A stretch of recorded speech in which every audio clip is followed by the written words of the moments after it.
Waalaikumsalam, Ibu. Gimana anak-anak Ibu, apa kabar hari ini? Baik, Ibu. Happy? Happy. Ibu happy. Happy ya Ibu ya hari ini. Alhamdulillah. Luar biasa. Ya baik, untuk mempersingkat waktu karena Ibu tahu kita sekarang masuk di jam siang ya. Kalian pasti lapar Banget. Puasa saya, Bu. Jadi untuk mempersingkat waktu, saya persilakan untuk ketua kelasnya menyiapkan teman-temannya. Sebelum memulai pembelajaran, marilah kita berdoa bersama. Doa dimulai. Amin. Doa selesai. Ya, sebelum memasuki materi, Ibu absen dulu ya untuk mengetahui siapa-siapa yang tidak hadir. Nurasifa, hadir Bu. Arya, Hadir, Bu. Haslisa, Hadir, Bu. Alia, Hadir, Bu. Nur Akida, Hadir, Bu. Rizky Fatima, Hadir, Bu. Nurafni. Present. Aku ini pintar bahasa Inggris ya. Yes, of course, Mom. Ma'am. Ya baik. Sebelum kita memasuki materi hari ini, Ibu mau bertanya, ada yang ingat materi kemarin? Saya, Bu. Apa? Saya, Bu. Ya, Afni, silakan. Pertumbuhan dan perkembangan, Bu. Oke, pertumbuhan dan perkembangan. Ada yang bisa menyebutkan apa itu pertumbuhan dan perkembangan? Saya, Bu. Afni lagi ya. Saya, Bu. Silakan Nuraidah. Gantian ya, gantian. Pertumbuhan itu, Bu, peningkatan fisik dalam ukuran atau jumlah seperti tinggi badan atau berat badan. Kalau perkembangan itu perubahan yang terjadi dalam struktur, fungsi, dan kemampuan organisme dalam waktu ke waktu. Seperti contohnya itu, Ibu, menstruasi pada pubertas.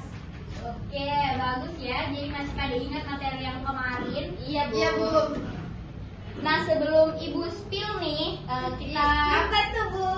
kita belajar apa hari ini? Ibu mau bertanya, dari kalian ada yang pernah nggak sih ditanya atau disama-samakan sama monyet atau kera? Mati, Bu, biasa. Pernah, Bu. Nah, bagaimana perasaan kalian ketika mengetahui bahwa kita tuh sebenarnya punya hubungan genetik dengan kera? Sedih. Dan Kecewa.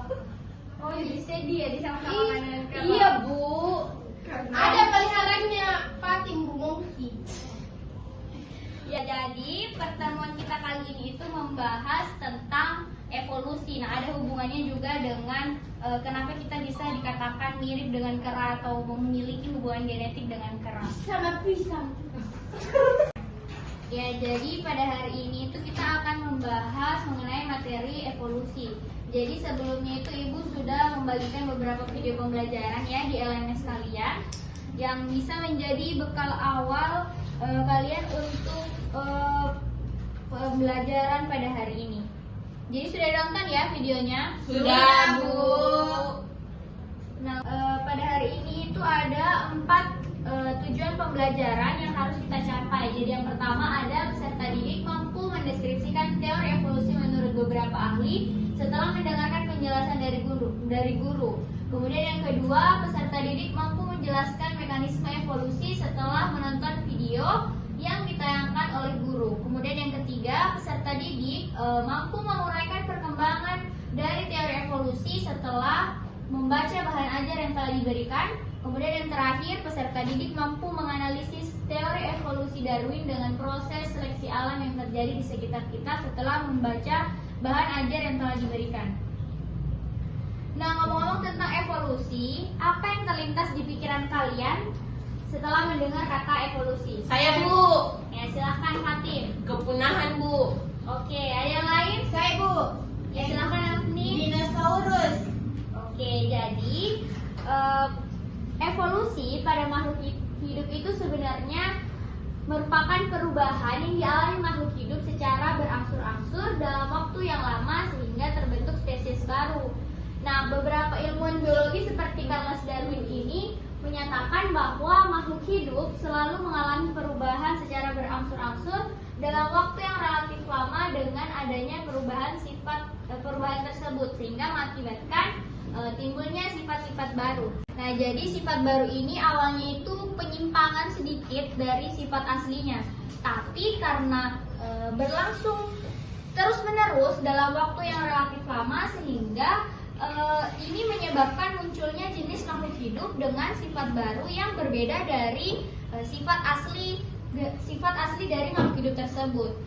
Dan para ahli juga mengatakan bahwa bukti adanya evolusi itu seperti tiap-tiap lapisan yang ada di bumi. Jadi lapisan yang paling atas ini menunjukkan adanya kegiatan pada masa yang paling muda atau seperti yang sekarang kita rasakan. Kemudian makin ke bawah itu dia memberikan petunjuk pada masa yang lampau atau masa yang lebih tua, yang sebelum terjadi kehidupan yang sekarang. Jadi spesies-spesies yang hidup pada lapisan bumi yang paling bawah itu berasal dari lapisan bumi. Itu merupakan salah satu bentuk kehidupan yang ada pada masa lalu. Nah, pada subbab selanjutnya yaitu mekanisme evolusi. Nah, mekanisme evolusi ini ada dua, yaitu seleksi alam dan mutasi gen. Jadi yang pertama itu seleksi alam, dia mengatakan bahwa makhluk hidup lebih mampu menyesuaikan diri atau beradaptasi dengan kondisi alam habitatnya. Ia akan mendominasi dengan cara memiliki keturunan yang mampu bertahan hidup. Begitupun sebaliknya, makhluk hidup yang tidak mampu beradaptasi maka akan punah. Jadi salah satu contohnya itu misalnya di sebuah habitat atau lingkungan itu ada sekelompok rusa. Nah, sekelompok rusa ini mengalami tekanan atau dia berada di bawah tekanan hewan pemangsa seperti harimau, cheetah, singa, dan lain sebagainya. Nah, rusa yang bisa bertahan hidup, dia yang bisa lari dengan cepat, dia yang kuat, maka dia akan dapat melanjutkan keturunannya dan dapat bertahan hidup. Sedangkan rusa yang lemah dan dia yang tidak bisa lari dari kejaran hewan pemangsa ini, maka dia akan tereliminasi, dia akan punah. Sehingga dia yang dapat bertahan hidup, maka dialah yang akan melanjutkan keturunannya. Seperti itu. Nah, selanjutnya itu mekanisme evolusi yang kedua yaitu mutasi gen. Jadi mutasi gen ini adalah perubahan susunan kimia dari suatu gen. Jadi mutasi gen ini merupakan mekanisme evolusi yang sangat penting ya. Jadi di mana pewarisan sifat dari induk itu dari generasi berikutnya terjadi melalui gamet induk. Nah, kenyataan inilah yang menyebabkan setiap gamet mengandung beribu-ribu gen. Jadi setiap individu itu memiliki beribu-ribu gamet, sehingga jumlah generasi yang terjadi sedemikian banyak selama masih adanya spesies tersebut. Jadi jika mutasi selalu terjadi pada sel kelamin dari generasi ke generasi, dapat menyebabkan susunan gen dalam kromosom itu jadi berbeda dengan generasi berikutnya. Nah, besarnya atau mutasi gen ini bisa dilihat dari angka laju mutasi. Jadi apa itu angka laju mutasi? Angka laju mutasi itu merupakan angka yang menunjukkan jumlah gen yang bermutasi yang dihasilkan oleh suatu individu dari suatu spesies. Nah, materi selanjutnya itu mengenai teori evolusi Darwin. Jadi dalam buku The Origin of Species, Charles Darwin menyimpulkan bahwa semua makhluk hidup berasal dari nenek moyang yang sama dan berhubungan satu sama lain. Nah, menurut Darwin, proses mutasi genetik itu dari nenek moyang yang sama bisa mengakibatkan terjadinya evolusi dan memunculkan berbagai spesies baru. Jadi selama 5 tahun itu Darwin menjelajah beberapa belahan dunia. Di dalam perjalanannya itu dia begitu takjub dengan adanya beragam spesies burung finch yang ada di Kepulauan Galapagos. Ya, jadi Kepulauan Galapagos ini dia berada di sebelah barat Amerika Selatan. Nah, bisa dilihat ya, ini burung finch itu memiliki perbedaan paruh. Jadi perbedaan paruh ini sebagai bentuk respon, ya, sebagai bentuk respon dia kepada habitatnya. Jadi ini juga menurut Darwin sebagai bentuk evolusi. Nah, selanjutnya ada ilmuwan lain yaitu yang bernama Lamarck. Dia mengemukakan teorinya yang dikenal dengan paham digunakan dan tidak digunakan. Jadi ada 3 postulat yang Lamarck kemukakan. Jadi yang pertama itu semua organisme mempunyai kemampuan menjadi organisme yang lebih kompleks. Kemudian yang kedua, organisme dapat berubah sebagai respon terhadap lingkungannya. Sama seperti yang tadi paruh burung finch itu sebagai bentuk respon burung finch itu terhadap lingkungannya. Kemudian yang ketiga, organ tubuh makhluk hidup yang sering digunakan akan berkembang terus, sedangkan yang tidak pernah digunakan akan mengalami atrofi atau penyusutan, bahkan bisa mereduksi atau hilang. Nah, dapat anak-anak lihat pada gambar A dan B ini terdapat beberapa perbedaan. Nah, ada yang bisa menjelaskan apa perbedaan gambar A dan B? Ayo Bu. Ya, silahkan Bu. Hafid. Ya, kalau dari gambar A itu berdasarkan teori dari Lamarck, pada awalnya dia merupakan jerapah yang berleher pendek. Kemudian berdasarkan respon yang diberikan oleh jerapah berdasarkan makanannya, maka jerapah tersebut memanjangkan lehernya sehingga pada akhirnya muncullah jerapah yang berleher panjang. Nah, kemudian pada gambar B itu terdapat jerapah yang berleher panjang dan berleher pendek. Berdasarkan teori dari Charles Darwin, maka dapat dilihat jerapah yang berleher pendek terseleksi karena dia tidak dapat bertahan hidup karena tidak menjangkau makanan yang untuk dimakan. Oke, itu saja Bu. Iya, jawabannya bagus ya, tepuk tangan dulu. Nah, jadi bisa dilihat. Jadi yang pada gambar A tadi itu dia merupakan teori Lamarck ya. Sudah benar apa yang dikatakan Akida tadi bahwa teori Lamarck itu yang pertama dia ada di gambar pertama jerapahnya itu awalnya berleher pendek, tapi karena dia harus bertahan hidup di lingkungannya, maka dia menjulurkan lehernya ke pohon yang tinggi. Nah, di pohon yang tinggi itu dia bisa mempertahankan hidupnya sehingga leher jerapah ini makin lama makin panjang karena waktu yang dilewati itu dia relatif lama sehingga terbentuklah jerapah yang berleher panjang. Sedangkan di teori Darwin jadi ada 2 jenis jerapah, yang berleher panjang dan berleher pendek. Nah, yang berleher pendek ini dia terseleksi. Yang berleher pendek ini dia terseleksi karena dia tidak bisa bertahan hidup karena dia tidak bisa makan daun yang ada di pohon yang tinggi. Makanya jerapah yang berleher panjang itulah yang bisa bertahan hidup karena dia bisa menjangkau makanannya, sehingga pada akhirnya jerapah yang tinggilah yang bisa bertahan hidup dan melewati persaingan. Nah, jadi selanjutnya itu Ibu akan membagikan LKPD ya sesuai dengan gaya belajar kalian.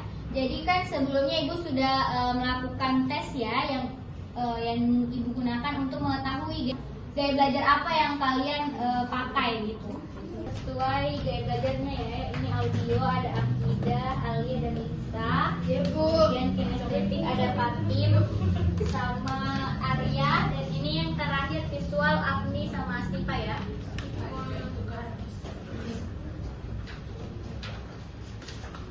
Ya, jadi bisa dilihat di prosedur pengerjaannya itu berbeda ya tiap LKPD. Jadi dia menyesuaikan gaya belajar kalian. Nah, untuk LKPD yang kinestetik ya, Arya dengan Fatim, itu kalian harus mewawancarai ibu kantin ya, mewawancarai ibu kantin mengenai hewan apa saja yang sudah punah atau sudah mulai hilang di lingkungan sekitar. Kemudian untuk LKPD visual ya, Afni dengan Astifa ya Bu. Jadi kalian membaca teks singkat, kemudian melihat ada di situ nanti Ibu kirimkan gambarnya, lalu menjawab pertanyaan berdasarkan gambar dan bacaan yang sudah Ibu kirimkan ya. Kemudian untuk yang audio, di situ ada scan barcode. Ada scan barcode yang bisa kalian videonya dan kalian tonton supaya bisa menjawab pertanyaan yang ada di LKPD. Ya, bisa dikerjakan sekarang, jadi waktunya 20 menit ya. Ibu nanti dipresentasikan, Bu. Iya.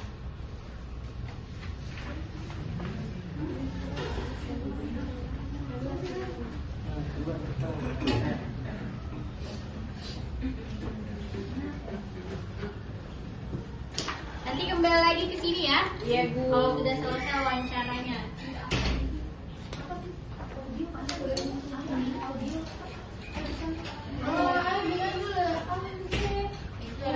Buka pakai speaker sudah dengar masing-masing ya kan kita semua.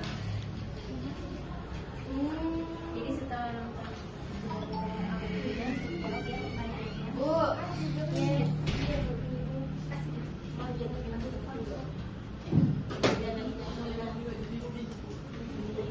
ya sudah selesai semua. sudah Bu. Dikerjakan LKPD-nya? Sudah Ibu. Ya, jadi siapa duluan yang mau presentasi? Saya Bu. Oke, kelompok visual ya, Afni. Iya Bu. Silakan mempresentasikan hasil diskusinya.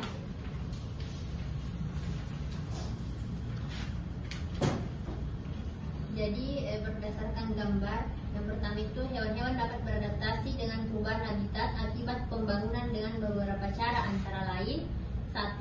Hewan-hewan dapat mengubah pola aktivitas, migrasi atau cara mencari makan untuk beradaptasi dengan perubahan dalam struktur habitat mereka.